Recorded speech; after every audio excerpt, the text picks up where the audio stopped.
Sa Isaiah chapter 10, we will go to verse 10. Isaiah 11, chapter 10. Isaiah chapter 11, verse 10. And in that day, there shall be a root of Jesse, which shall stand for an ensign of the people. To it shall the Gentiles seek, and his rest shall be glorious. So, ito po ay pinapaliwanag sa atin ang verse na ito, ang ang aspeto ng Panginoong Kristo mula umpisa hanggang sa dulo. Dito, sinasabi na mayroong darating na root of Jesse, pagkatapos ensign and Gentiles seeking him, and then rest, which is glorious. I submit that is the whole history mula saan pinanggaling ang Panginoon hanggang sa millennial reign of Christ. Yan ang sakop ng verse na yan. Isang verse lang. Sabi po rito, in that day. So what day is that? In the day of Christ. And that spans a big time, not just one day. Iba-iba po ang meaning ng day sa scriptures. Doon sa beginning, sabi, and the evening and the morning were the first day. That's a 24-hour day.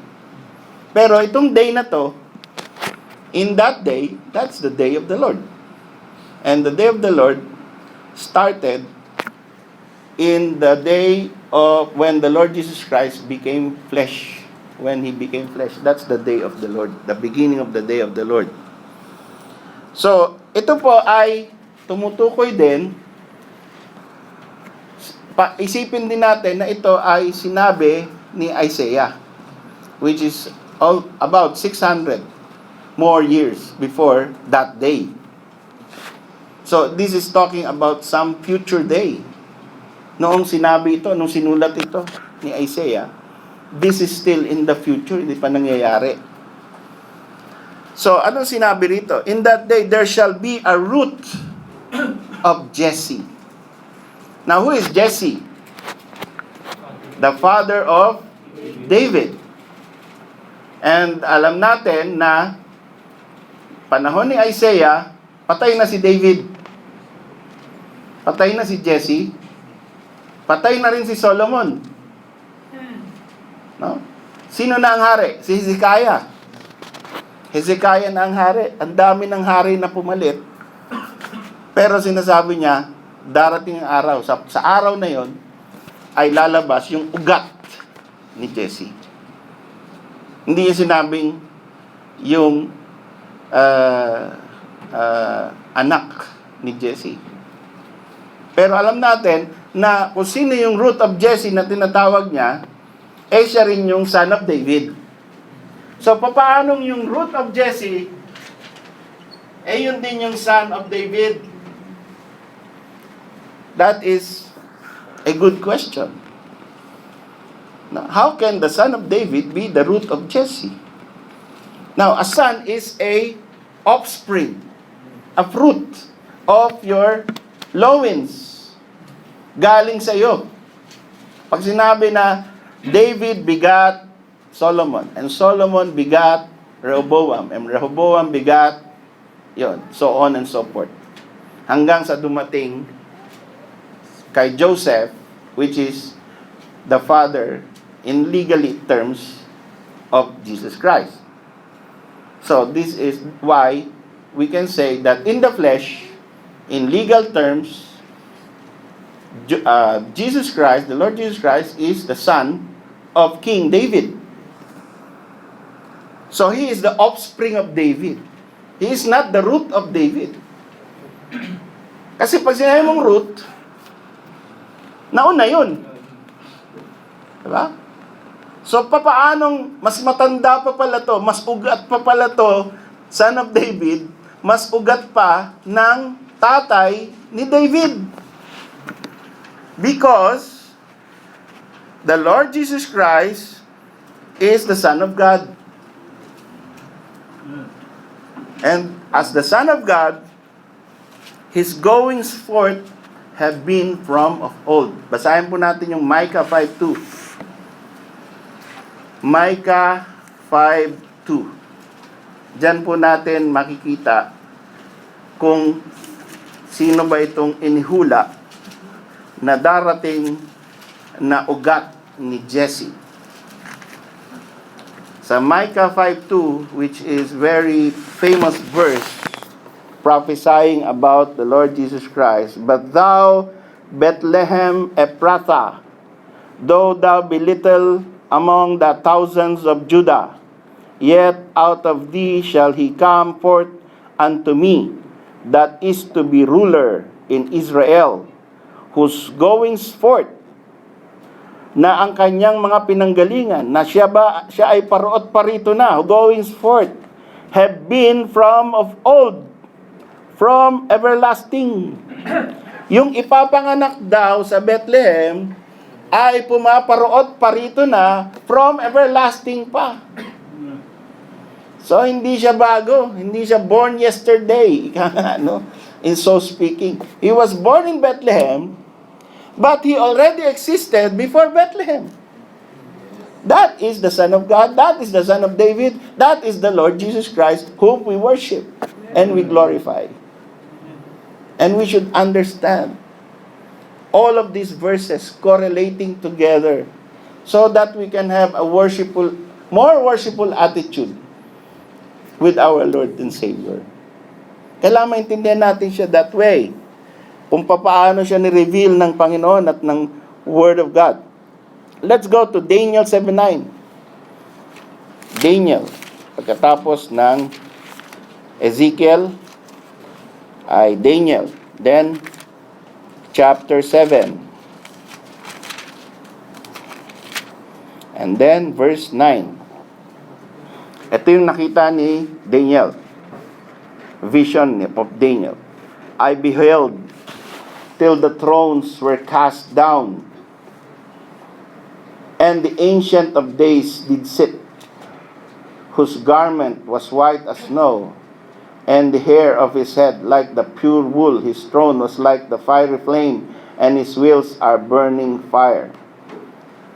Ang nakita ni Daniel ay isang persona na ang tawag, ni-reveal sa kanya na ang pangalan niyan ay Ancient of Days. At yan ay isa rin sa pangalan ng ating Panginoong Jesucristo. The Ancient of Days. Matandang matanda, no? Kaya the root of Jesse. Kasi he is the Ancient of Days. And he is the Son of God, whose goings forth have been from of old, from everlasting. Kaya po, root of Jesse. And pwede rin nating sabihin that before Jesse was, he is. Bago pa pinanganak si Jesse, ando na siya. Kagaya na sinabi nga ng Panginoon, "Before Abraham was, I am." Yan ang talagang pinanggalingan at talagang katandaan kung gaano ang existence ng ating Panginoon. Tayo wala. Nobody, no one of us existed before our birth. Pag may nagsabi sa inyo na kayo yung dating prinsesa sa Iraq or sa India, huwag kayo maniniwala dun.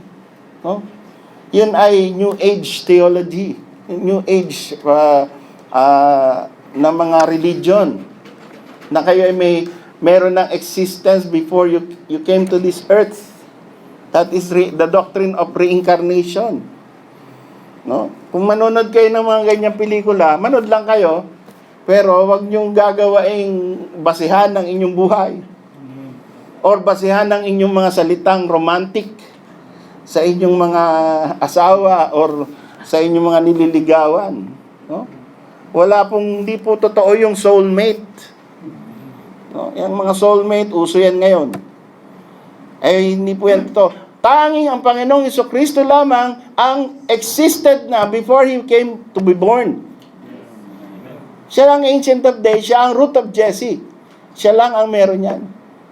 Si Moses, bago siya pinanganak, walang Moses. Si Adam, bago ginawa, walang Adam. Si John the Baptist, the greatest of prophets, nobody, no one else existed before they were born. Only the Lord Jesus Christ. So, kaya po siya ang root of Jesse. And ngayon, pumunta tayo sa second aspect noong verse. So, sabi, in that day, there shall be a root of Jesse. Ano bang gagawain itong root of Jesse na to? He will stand for an ensign of the people. He will stand. Okay? So, what is an ensign? How will he stand? Pag binasa po natin, comparison natin, kinote po kasi yan Isaiah 11:10 was quoted in Romans 15:12. So let's go to Romans 15:12.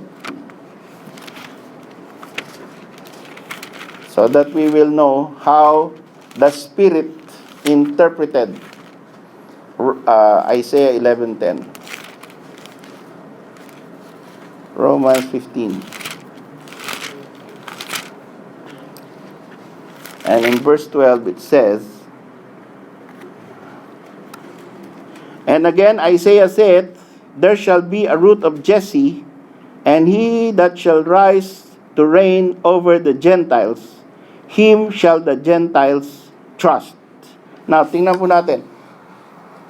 Ito ay sunulat na Greek. Ang New Testament, lahat ng New Testament ay sinulat sa Greek. Ang Old Testament, at particularly ang Book of Isaiah, ay sinulat sa Hebrew. Ngayon, nababasa natin English. At makikita natin, parang hindi pareho. Hindi pareho. Yung kinote ni Paul at sinulat niya sa mga Romano ay sabi niya, sinabi ni Isaiah. At dapat i-quote niya yung Hebrew. Pero ang kinote niya, Greek. Sinabi niya sa Greek yung nakasulat sa Hebrew. Kuha ba natin yon? Okay? Hindi niya kinote yung Hebrew. Kaya may pagkakaiba. Kaya hindi exactly the same words. So, hindi po discrepancy yan sa Bible. Wala pong mali sa Bible. Intindihin po natin yon. Kung kinote ni Paul yung Hebrew, exactly one by one yan, word for word. Kaso hindi. Tinranslate niya yung Hebrew, Isaiah 11:10, sa Greek. And, guided by the Holy Spirit, sa kanyang translation, merong interpretation. Pag nagtatranslate ka naman talaga, di ba? Parang ini-interpret mo na rin. Kagaya nung isang lesson natin last Sunday, na Englishin mo nga yung pang-ilang anak ni Pastor Nilo, si Michael. Englishin mo. Ibang-iba na ang mga words na lalabas. Hindi mo literally one by one, word for word yun. Madadagdagan mo yun. Kasi ini-interpret mo na yun pagka tinatranslate mo. So, ganito po yung nangyari. Pag binasa natin yung verse 10, in that day there shall be a root of Jesse. Doon sa Romans 5:12, Isaiah said, there shall be a root of Jesse. So, pareho. There shall be a root of Jesse. Sa original, sa Hebrew, sa Greek, there shall be a root of Jesse. Then, next comma, then which shall stand for an ensign of the people. Dito naman, he that shall rise to reign over the Gentiles. So, pinagsama na yung which shall stand for an ensign of the people, to it shall the Gentiles seek. Okay. In Him shall the Gentiles trust. See? Yung isa, seek, dito, trust.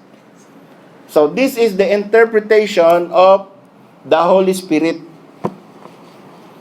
Guided by the Holy Spirit si Apostol Pablo, na ang ibig sabihin ng seek ay trust. It's not always that when you seek something, you trust something. Not always. But here, in-interpret ng Holy Spirit na the Gentiles seeking the Messiah means that the Gentiles will trust the Messiah. Okay? Malinaw po yun. So, dito, meron ding sinabi na word na ensign. And dito naman sa verse 12 ng Romans 5, wala namang sinabing salitang ensign. Ano ba ensign? It's a rallying point. Parang yung flag. Tinayo mo yung flag, tapos doon pupunta yung mga you sound the trumpet, doon pupunta yung military, nag-gather doon, ready for another assault or ready for retreat. Depende, no? So, yun ay isang parang marking point na dito tayo. Lahat ng mga tao dito. Kaya, ang sumunod doon na sinabi na ang Messiah, the root of Jesse, will stand for an ensign of the people means there will be some flag or something which will be raised. Itatatag siya, itatayo siya, ipapakita siya, ipapakilala siya. Okay? Pagkatapos, pag napakilala na siya at naitayo siya, then pupunta yung mga Gentiles sa kanya. Let's go first dun sa tungkol sa pagpapakilala ng Panginoon. Sapagkat ito ang sinabi ng Panginoon tungkol dyan. John chapter 3, verse 14 to 15. Let's go to John chapter 3. Ang sabi ng Panginoon, sabi ng okay, John 3:14.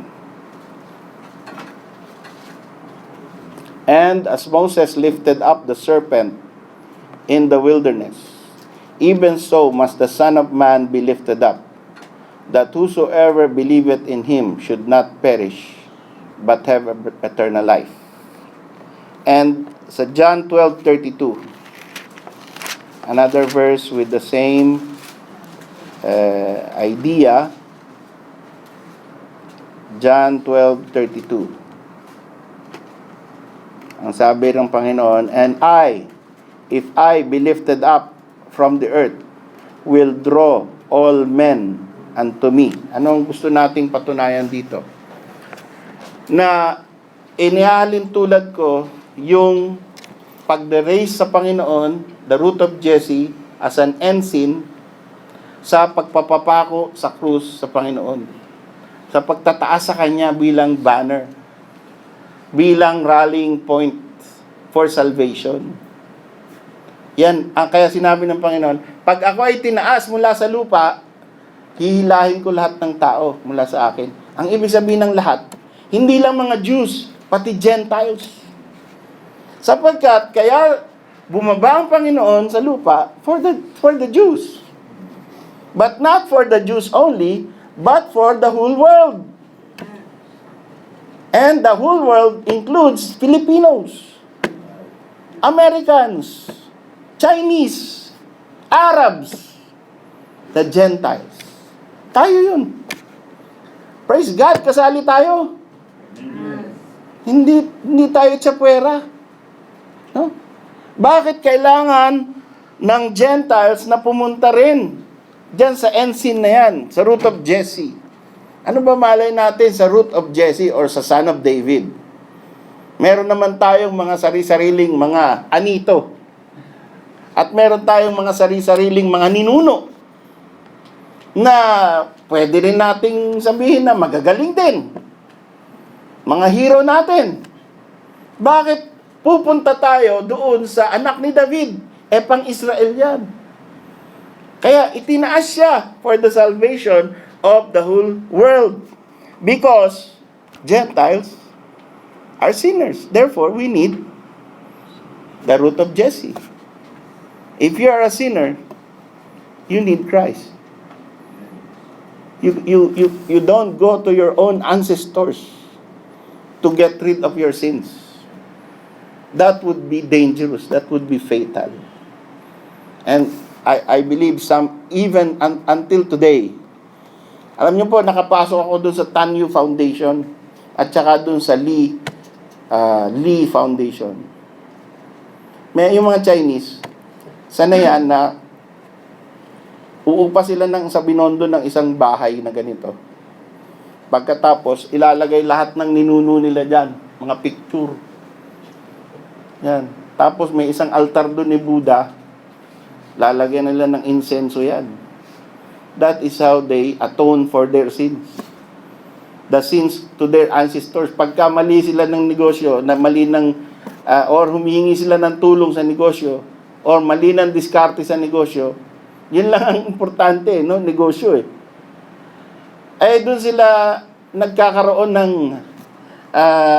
paglilinis ng pangalan ng kanilang asosasyon. So lahat ng Lee, lahat ng Tan, lahat ng Yu, lahat ng kung ano-anong apelyido. Tayo walang ganyan. Meron bang sample association? Wala. Walang Del Mundo Association. Wala. No? Wala tayong mga ancestors. Pero sila meron ganon. And yung ating mga kaibigan sa north, yung sa bundok, punta kami ng Banawe, Rice Terraces. No? Meron pang mga ano ron, mga anito doon. No? Na sinasamba nila, nililibing nila ng maayos and everything. So ito po ay tradisyon ng lahat ng tao sa buong mundo. Pero ang tunay na kaligtasan ay nandoon sa root of Jesse, kay Kristo Jesus. Siya lamang ang pwede mong lapitan upang ikaw ay maligtas. Hindi si Mary, hindi si Anna, hindi si sino yung bagong saint? Si Saint Teresa, Mother Teresa, or kahit gawin nilang si Cory Aquino ay santo din. Hindi tayo maliligtas doon. Maliligtas tayo kay Kristo lamang. Hindi kayo maliligtas ng BCA. Baka pag kala mo mag-join ka rito, ligtas na ako. Minsan may nagkakamaling ganun testimony, no? Kailan ka naligtas? Nung nagpabaptize ako sa BCA. Huwag kung ganun ang testimony. Hindi po nakakaligtas ang baptism, hindi nakakaligtas ang church. Hindi nakakaligtas ang malaking offering. Pero mag-offering pa rin tayo. Pero si Kristo lamang ang nagliligtas. The Gentiles are aliens in the commonwealth of promise. Meron po tinatawag na Commonwealth of Israel. Yan ang pinangakuan ng salvation. Kailangan mapasali ka dyan para kasali ka doon sa salvation. Pero, nung dumating ang Panginoong Jesucristo, the root of Jesse, sabi niya, hindi lamang ako para sa mga Jews, kundi para sa mga buong mundo, para sa mga Hentil din. And Gentiles are out of the way. No? Tayo yung mga ligaw. Tayo yung mga pumupunta sa kaligtasan pero opposite direction. No? Parang, halimbawa, may kotse ka, no? Pupunta ka sa Bata, pero doon ka sa Damam Road papuntang Damam. Kahit gaano kabilis, ang gawin mo, hindi ka makakarating ng Bata. Kasi you are going in the wrong way. See? So that is the way that we pursued when we were still without Christ. We were going the wrong way as Gentiles. Magtatrabahuhan mo yung kaligtasan mo. No? By works ka. Magpapakabait ka para maligtas. At tinuro sa atin yan. Pag-bad ka, hindi ka pupunta sa heaven. Sige. Diba? Mula bata, tinuturo. Oy, wag kang bad kasi magagalit si Jesus, di ka pupunta sa heaven. So, ang iniisip mo, by works talaga ang pagpunta sa langit. Hindi mo, walang nagtuturo ng by grace. Salamat sa Panginoon at may nagdala sa iyo ng preacher at tinuruan ka na salvation is by grace through faith alone. And by Christ alone. Salamat sa Panginoon. Merong isang worker na nagtiyaga at nagsabi sa iyo ng katotohanan. Ginamit yung salita ng Diyos. Naintindihan mo. Salamat sa banal na Espiritu Santo na nagbukas ng puso mo. Kaya kahit ikaw ay out of the way, nagi ka nang nasa right way. Even as a Gentile. That is the grace of God. So Christ was raised as an ensign to the people para yung mga Gentiles will be drawn to Him. How many times was He raised? No? He was raised in the cross. And until now, even some Baptist churches have crosses in the steeples. Pero the correct way of understanding the cross is that it is the sacrifice where Jesus Christ atoned for our sins, for my sin and your sin. That is the right way of understanding the cross.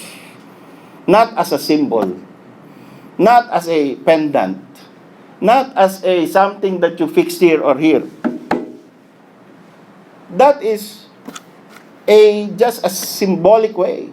The right way is to put in your mind that the cross is where Jesus Christ was hung and He shed His blood to die for you. Yun ang tamang intindi sa cross.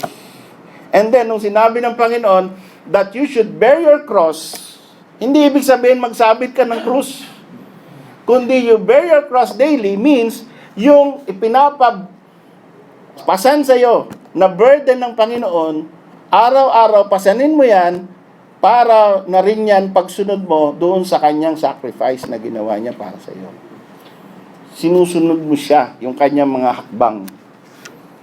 Yung burden mo, yung cross mo is your burden, not your symbol, not your amulet. Huwag mong gawing anting-anting ang cross. So yun po, He was raised in the cross. The second time He was raised is when He was raised from the dead. That's another rallying point, which is the center of Christianity. Without the resurrection from the dead, there is no Christianity. We are of all men most miserable. We are, those who are martyrs are dead in vain. Lahat ng ginagawa natin dito, kung walang resurrection from the dead, walang kwenta to. So praise God that He was raised from the dead. And that means that the sacrifice was accepted. And therefore, all our sins, my sins are gone. Your sins are gone if you trust Christ. Wala na yung kasalanan mo. Binayaran na eh. Zero ka na, zero liability ka na. Wala ka nang babayaran. So, first, He was raised as an ensign in the cross to die for your sin. Second, He was raised from the dead. And the third, He was raised to go to the Lord God, to sit at the right hand of the Father. The ascension of Christ. 3 beses He was raised. And therefore, we who are Gentiles will seek Him. So, ang tanong na lang ngayon dyan, if He is reigning in heaven, is He reigning in your heart? Have you received Him as your Savior and He is reigning in your heart? Yan po ang kailangan natin. Have you seen Him lifted up? And have you trusted Him as a Gentile? Ikaw ba ay isa doon sa mga tao na sabi, in Him shall the Gentiles trust. So, sabihin mo sa sarili mo, I am a Gentile. Ako ay isang Hentil. Hindi ako Hudyo. At sabi rito, dapat daw, ang mangyari daw, pag itinaas daw yan, Yang ugat ni Jesse na yan, pag tinaas daw, ang mga hentil na kagaya ko, magtitiwala sa kanya. Nangyari na ba sa iyo yun? Nagtiwala ka na ba sa kanya? At sa kanya lamang? Yung tamang tiwala, yung biblikal na pagtitiwala, at sa kanya lamang. At sa wala ng iba. At hindi sa sarili mo para ikaw ay maligtas. Yan po ang importanteng mensahe ng verse na yan. And the third message of the verse is that His rest shall be glorious. So let's look at what glory the Lord Jesus Christ will bring. Sa Isaiah chapter 11, balik tayo. Andun na po tayo sa mga panahon sa araw ng Panginoon na kung saan siya na yung namumuno sa buong mundo. Yung rest na tinatawag. The millennium reign of Christ is the rest that everybody on earth seeks. No? His rest shall be glorious. Punta tayo sa verse 5. 11:5. Isaiah 11:5 says, "And righteousness shall be the girdle of his loins, and faithfulness the girdle of his reins." Ang sinturon daw ng Panginoon pagdating ng rest ng millennial reign, 1,000 years na mamumuno ang Panginoon dito sa mundong ito in righteousness. Ang sinturon niya ay righteousness. May presidenteng nangangako na mawawala ang corruption. Kaya niya kayang panindigan yon? Hindi. Wala kahit sinong hari or presidente, sistema, computer, kahit ano pang gawin mo para mawala ang corruption, hindi mawawala. Pagdating ng Panginoong Jesucristo, mawawala ang corruption.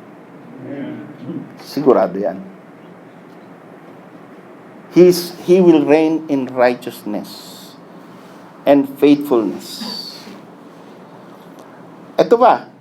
Verse 6, "The wolf also shall dwell with the lamb, and the leopard shall lie down with the kid, and the calf and the young lion and the fatling together, and a little child shall lead them." Sipin mo yun. There will be peace between animals and between the fierce animals and human beings. Pati yun kayang kontrolin ng root of Jesse, the Lord Jesus Christ. Hindi lamang korupsyon. Ngayon yan, hindi na kaya talaga ipangako ng kahit sinong presidente yan. Na pag ako naging presidente, mag-uusap na ang mga hayop. Magkakasundo. At ang bata ay pwede nang pumunta sa leon at ilalagay yung kanyang kamay, hindi siya kakagatin. Wala. Baliw na presidente na yun. Baliw na kandidato na yun. No? Pero ito ay pangako ni Isaiah na mangyayari at totoong mangyayari sa panahon ng Panginoong Jesucristo. Pag siya na namumuno.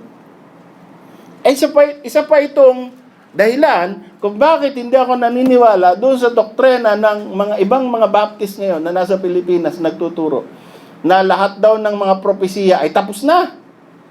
Kailan nangyari ito? Nakakita na ba kayo na ang hayop hindi nagkakainan? At ang maliit na bata ay dala-dala niya yun. Sa cartoons lang nangyari yun. No? Pero yung sa katotohanan, hindi nangyari pa yan. Kaya, meron pang mga prophecy na hindi pa nagaganap. Therefore, tama ang ating doktrina dito. We are futurists. We are premillennialists.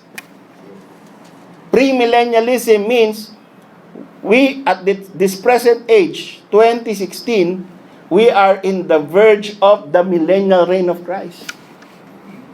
May darating na 1,000, literal 1,000 years reign ng Panginoon. Wala pa tayo sa millennium. Wala pa tayo sa tribulation. Matindi masyadong tribulation para sabihin mong nasa tribulation period ka na. May mga naniniwala po sa we are already in the tribulation period, mga Baptist. Well, let's respect them. Gusto nila yon, okay. Pero sa basa natin sa tribulation period, masyadong matindi. 2/3 of the population of the earth will be wiped out in the tribulation period. Paanong nasa tribulation period na tayo? 3,000 pa lang namamatay sa Pilipinas. Hindi 2/3 ng Pilipino yon. So, if we are not in the tribulation period, we are not in the millennial reign of Christ, and we have not finished all the prophecies. So, ito, no? Ang gandang pangako at ang gandang future ang nakikita natin. Sipin mo, makikita yung lion at saka yung lamb. Ang lamb, parang fried chicken ng leon yan. Yang deer, pag nakakita yung, wow, ang sarap, lamb. Tupa, kuruf. No? Ang sarap na naman ng hapunan ko. Yan ang attitude ng lion. Natural, nature ngayon. Pero sabi rito, they will dwell together. Pagkatapos, may maliit na bata, hindi nila rin sasaktan. Punta tayo sa verse 7 ng ating future. And the cow and the bear shall feed. Their young ones shall lie down together, and the lion shall eat straw like the ox. Anong kakainin na ng lion? Damo, dayami, straw. Hindi na siya na magiging carnivorous. Magiging na siyang vegetarian. Isipin mo yun, yung lion, vegetarian. God will change the nature of the lion so that he will no longer love to eat meat and other animals, but he will eat straw. Lahat na.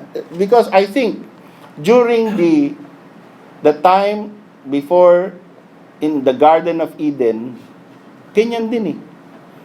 Kaya ito yung tinatawag na paradise restored. In the Garden of Eden, wala pang carnivorous doon. Sabi kay Adam, pwede kang kumain of every herb of every tree. Pagdating ni Noah, binibigay ko na sa iyo lahat ng hayop, pwede ka kumain. Except lang dugo. Pwede nang kumain ng hayop. Kasi kukonti na vegetation siguro noon, kapa-flood lang eh. Pero inopen na ang pagkain sa hayop after the flood. So nakita niyo yung procedure ng Panginoon. Let's go to verse 8. And the sucking child shall play on the hole of the asp, and the weaned child shall put his hand on the cockatrice den. Yung mga insekto, hindi na rin mga angat. Wala nang bed bugs. Wala na. Sino yung na-allergy kahapon? Si Brad Angelo. Paggising niya, puro pantal. So, minsan, ganun tayo. Na kinagat tayo ng kung anong hayop. Daga. No? Hindi na. Pwede na makipaglaro yung mga baby. Sa mga lahat ng insekto. Hindi na sila kakagatin. That is our future. Future yan hindi ngayon Huwag niyo ilalagay yung kamay niyo doon sa mga butas-butas. Baka sabihin mo, sabi ng Bible, pwede raw ilagay. Future. Alam mo yung future? Hindi pa nangyayari. Mag-iintay tayo ng root of Jesse. Pag dumating na siya, pwede na yan. Kaya ang laki ng pagbabago pagdating ng Panginoong Kristo. Verse 9. They shall not hurt nor destroy in all my holy mountain, for the earth shall be full of the knowledge of the Lord as the waters cover the sea. See? Wala nang gera. Wala nang gera. Wala nang snatching, wala nang suntukan, wala nang martial arts, wala nang boxing, wala nang trabaho si Pacquiao. They will not hurt nor destroy. Wala na yung war, wala nang Abu Sayyaf, and all these things will be zero, gone. Because the Lord reigns in righteousness, the root of Jesse. He is now on earth, sitting in the throne of David, and reigning in righteousness. And this is the best. The best is, the earth shall be full of the knowledge of the Lord.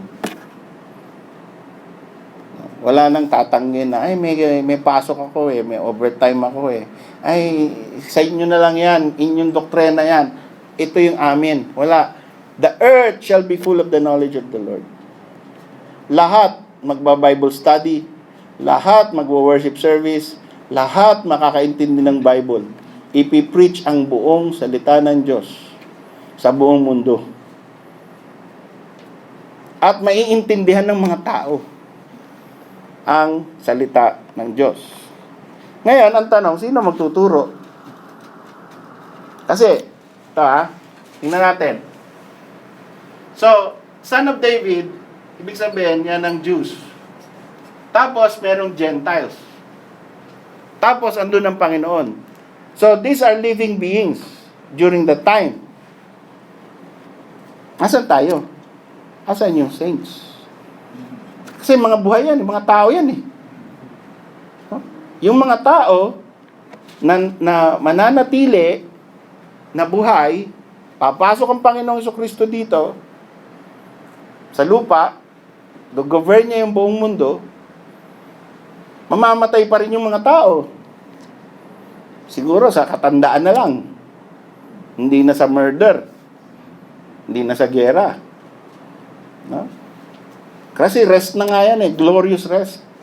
Hindi na sa kinagat ng aso, tas may rabies. Hindi na. Wala na mamamatay sa leptospirosis.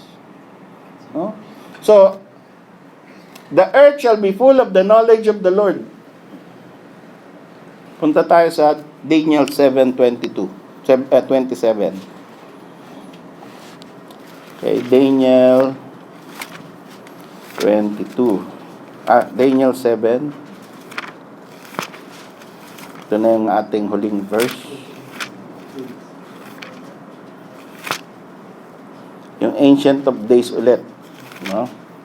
Sa Daniel 7:27.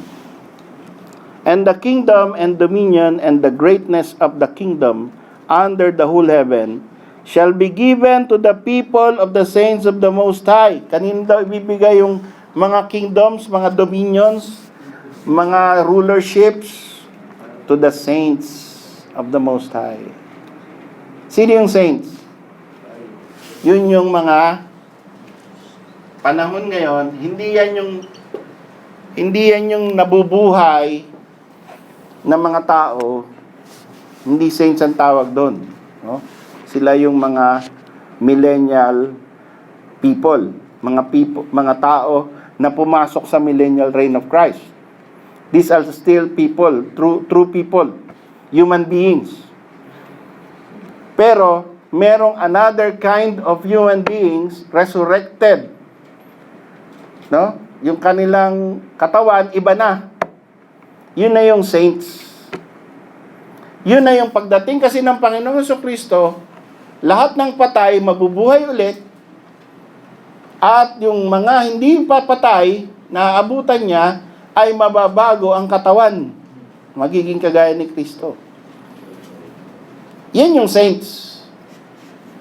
Ngayon, sabi ron, ibibigay daw dyan sa mga saints na yan, ng mga resurrected saints, na may kakaibang katawan, ang dominions and kingdoms. Sila yung mga teachers nitong mga tao na matitira during the time. Magre-reproduce pa rin yan No? So that's why the earth shall be full of the knowledge of the Lord, because the saints will become the rulers under Christ will be the teachers, the professors of theology, who will promote righteousness and truth in the kingdom of God, in the millennial reign of Christ. So, Christ will rule with the saints at that day. That's part of the day of Christ. Lahat po yan, day of Christ. Pero ito yung ultimate day of Christ, the glorious rest, where Christ will reign with His saints. But in order for you to be one of the saints, you must be gathered to Christ. If you as a Gentile today is not yet gathered to Christ, hindi ka kasama doon sa mga saints that will rule and reign with Christ in the millennial reign of Christ. So, let us have our own evaluation. Karoon tayo ng self-examination. Sabi ng Bible, make your calling and election sure. Yung atin bang election ay na-sure na natin? Tayo ba ay sigurado na isa sa mga saints? Na nakita na ba natin ang Savior raised on the cross, dying for your sins? Personal ba yan? Karamihan kasi sasabihin, para kanino ba namatay si Kristo? Pag tinanong mo yun, sa hindi nakakaalam o hindi pa nakaka-experience ng personal na kaligtasan, para kanino namatay si Kristo? Sasabihin niya, alam niyo sagot? Para sa buong mundo. Pero para sa isang tao na naka-experience na ng kaligtasan na binigay ng Diyos, para kanino namatay si Kristo? Para sa akin. Para sa aking mga kasalanan na napakarami. Kaya siya namatay doon dahil makasalanan ako. Para sa akin siya namatay. Kaya pinaas siya. At bakit siya nabuhay na muli? Para patunayan na tinanggap na ng Ama ang kanyang sacrifice. Therefore, wala na akong kasalanan. Personal, mga kapatid, mga kaibigan. Personal mo bang tagapagligtas si Kristo? Naramdaman mo na ba yan? Totoo na ba yun sa buhay mo? Ito po ang importanteng tanong. Kapagkat kung wala ka dyan sa sitwasyon na yan, pagdating ng millennium, wala ka din. Tayo po'y tumayo.